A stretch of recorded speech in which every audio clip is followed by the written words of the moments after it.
Naisip niya na kung mahuhuli ang prinsesa, dadalhin niya ito kay Prinsipe Suton, ang anak ng Haring at Reyna Juntay binang Udon Panja. Tiyak na matutuwa ang prinsipe at tuluyang mapapaibig ito sa prinsesa. Ngunit naitanong niya sa kanya sarili kung paano niya ito mahuhuli. Ayos na yun. Hanapin ko na lang ang ermitanyo na nakatira sa gitna ng gubat na to.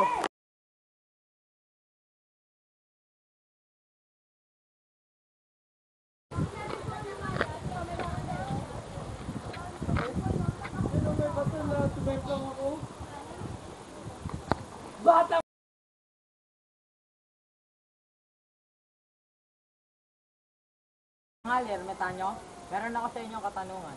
Ano yun? Kung paano mahuli ang mga kinari? Pumunta ka sa dulo ng gubat, makikita mo ang isang dragon. Maraming salamat po, kami maglalakbay na. Patnubayan kayo ng mga nagon.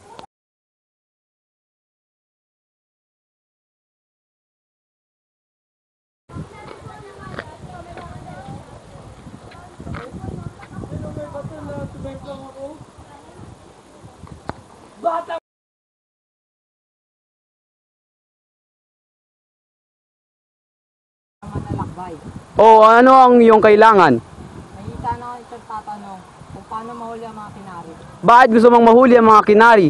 Para ibigay sa aking prinsipe, Bakit naman ito gusto mong ibigay? para lumigaya ng aking prinsipe. O ito ang maiwagang lubid.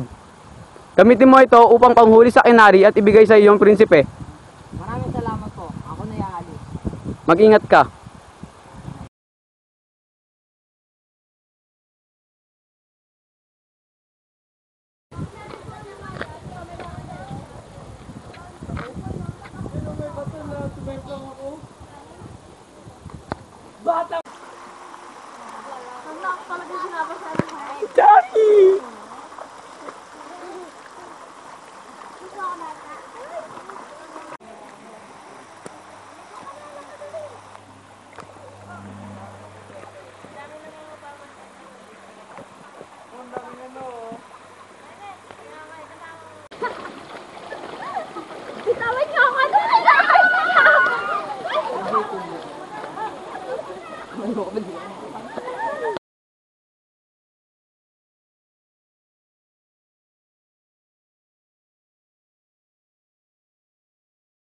Magandang araw, Prinsipe Suton.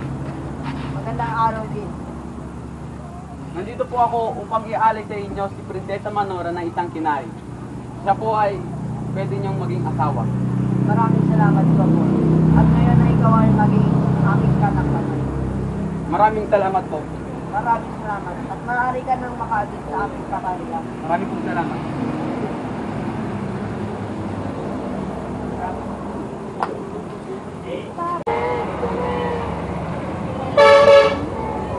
Ikaw lalaki, tinatanggap mo ba ang babae bilang iyong kabiyak? Opo, father. Ikaw naman babae, tinatanggap mo ba si lalaki bilang iyong asawa? Opo, father! May tumutudol ba sa kanalang ka? Wala ngayon, tinatalaga ko na ngayon bilang mag-asawa. Lumayo kayo at magkakarami. Boy, bang